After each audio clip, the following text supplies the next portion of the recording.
Press conference का मकसद ये है, आप सबको भलीभांति याद होगा कि पिछले असेंबली सेशन के दौरान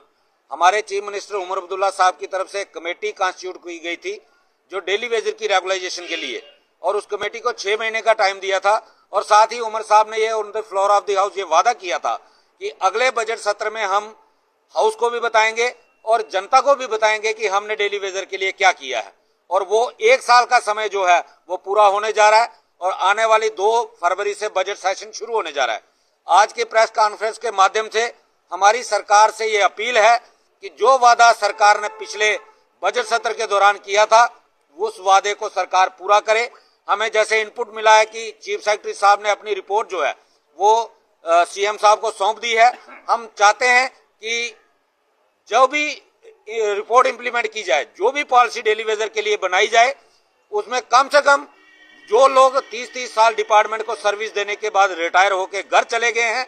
या जिनकी ड्यूटी के दौरान डेथ हो गई है, उन लोगों का भी ध्यान रखा जाए ताकि उनको भी इंसाफ मिल सके। दूसरा, पहले भी एक बार 2017 में SRO 520 के नाम पे डेली वेजर को गुमराह किया गया था। हम सरकार से ये अपील करना चाहते हैं कि हमारी डिमांड रेगुलाइजेशन पॉलिसी की है। जो एक परमानेंट एम्प्लॉइज को 4th क्लास का बेनिफिट मिलना चाहिए वो सरकार इंप्लीमेंट करे,